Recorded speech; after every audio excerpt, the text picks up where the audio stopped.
Gulliver in Lilliput, adapted by Lisa Findlay, illustrated by Antonio Javier Caparo, video and reading by The Golden Child. Hello, my name is Gulliver. I am from England, but I have traveled to many strange and wonderful lands. I used to be a doctor on a sailing ship. It was a good life, but it was full of danger. One terrible day there was a great storm at sea. The wind howled, the waves crashed, our ship was smashed into pieces. I swam and I swam until my arms were as limp as noodles. Finally, I reached land. I fell asleep right there. When I woke up, I could not move my arms or legs. I was tied to the ground by many pieces of string. Who could have done such a thing? I felt something moving up my leg. It moved up to my belly. Could it be a bird? A rat? No.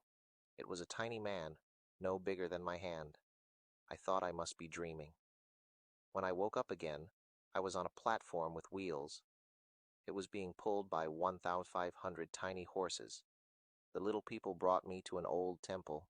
They chained me to a wall with 91 tiny chains. I could not get free.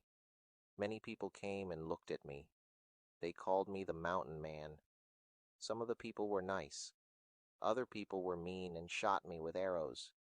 I picked up the mean men and put them in my pocket. I took one out. I opened my mouth wide. The people screamed. I did not eat the wee man. I put him back on the ground. The people cheered. Then the little people liked me. They gave me new clothes. I was too big for them. So 300 tailors sold me a new suit. The little people gave me food. I was still hungry, so they gave me 40 sheep and 6 cows to eat every day. The little people gave me a bed. It was too small for me, so they tied together 600 tiny beds. The little people were not afraid of me anymore. They danced in my hand and they played hide and seek in my hair. Then the little people had a parade through my legs. They even taught me their language. They told me that their land was called Lilliput, but they still would not set me free. I had to agree to help them. I had to help whenever they asked. I also had to give them things in my pocket. I gave them my comb. It was too big for their heads. I gave them my watch. They were too small to hold it. They finally took off my chains. I went to visit the palace. I saw the royal family. The people at the palace danced and jumped on ropes. The person who jumped the highest got a great job. The people there argued about silly things. Some said shoes with low heels were the best. Some said shoes with high heels were the best. They argued about which way to crack eggs. Should eggs be cracked at the small end or the big end? The people in Lilliput were small enders. The big enders lived on the next island over. The emperor ordered me to attack the big enders. I had a plan. I wove many tiny ropes into big ropes. I attached iron hooks to the rope. I took off my shoes and stockings. Then I waited out to see the big enders saw me coming. They shot arrows at me. The arrows were too small to hurt me much. The big enders were scared. They jumped off their ships. I put the hooks on the ships and dragged them away.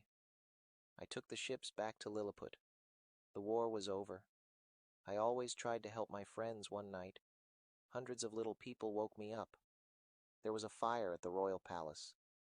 The empress needed my help. There was no water to put out the fire, so I peed all over the palace. The empress was very angry.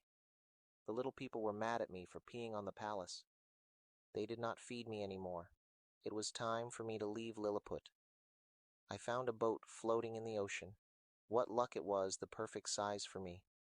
Then I sailed off to my next adventure. If you enjoyed this story, make sure to check out all the others coming up. What we do here is for free. If you would donate to help us improve, we would be most grateful. To help us create more, please like and share.